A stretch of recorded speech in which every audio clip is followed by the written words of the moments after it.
So ultimately, I think what I'm saying is on a scale of 1 to 6, I rate this as an Avengers Tower.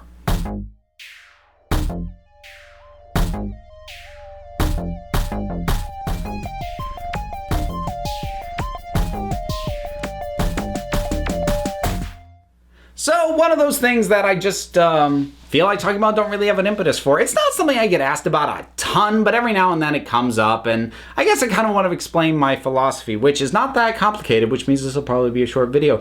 I don't do ratings when I review movies or TV shows or anything else. Never have, and I never will. There was a brief time when I debated sort of coming up with my own rating system, a bit like what Jeremy Jahns does. But it's funny, like, I think it was earlier this year, he had to re-explain how his rating systems work because people tried to break it down as a standard, like a 1 to 6 number thing, and he's like, it's not meant to work like that. So I'm glad I didn't try and implement my own version.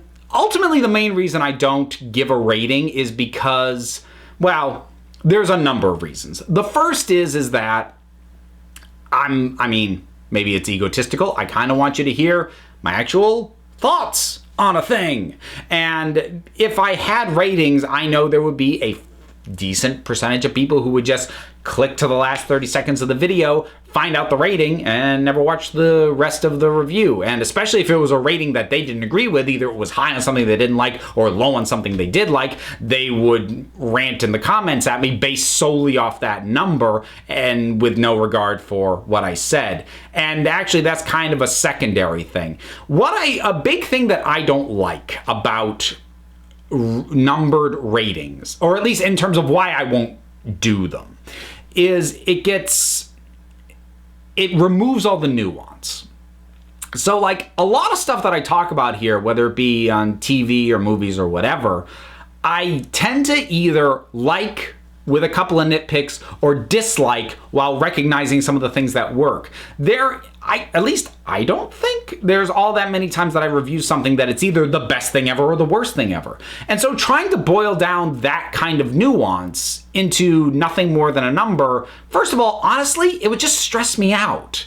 I don't like having to think in terms of that, especially because once you start using numbered ratings or any rating system, actually, there are people out there that will start to basically keep track and then throw it back in your face. So if for whatever reason I chose to, like, again, this is regardless of the context of what I said in the review. If I chose to give Avengers Infinity War a 9 and The Godfather an 8, for whatever my reasons might be for doing that, if I did that, and that's not me saying what I would number those as, this is a for instance, if I did that, there would be people going, oh my god, you think Marvel is better than The Godfather? I'm like, oh, for God's sake. Because that's the thing. The minute you assign a number to things, people take it as like a piece of hard data. But I'm giving opinion. An opinion is not made up of hard data. So I don't like giving anyone the ammunition to try and break down my thoughts on, through the use of quote unquote hard data, or we know that he liked this better than that. And that's another thing with ratings. So like, if I'm rating, what do I do with something that I can recognize was very well done, but what it was doing was not something I enjoy? Do I give it more points than my enjoyment would indicate on its technical and structural merits? Do I take something that I know is a deeply flawed film, but that I loved personally? Do I dock it down more? Do I boost it up and over? Things like, I hate the idea of having to make those calculations. And like the closest I come to doing any of that is rankings. I will do, rankings, but that's always relative. That's always lumping a bunch of a similar thing together, like ranking the Marvel movies, ranking Doctor Who episodes, and stacking them up against each other. Even that I will never assign numbers to. The internet these days makes it hard for you to change your feelings about something.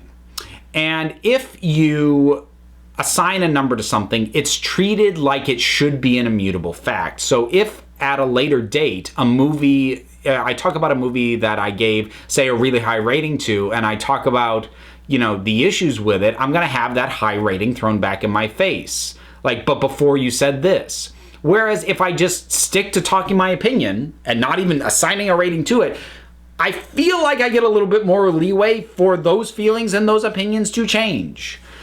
Now, am I saying that no critics should use ratings? Of course not. This is a call they're all going to make, on their own. And I absolutely understand ratings for someone who is a professional critic, but I'm not. I'm just somebody rambling at a camera. So I'm not employed by anyone to do this. My thoughts are not being consolidated on Metacritic or Rotten Tomatoes or whatever. Nobody cares. I think you folks care, but in terms of the scope of criticism, I'm not in that world.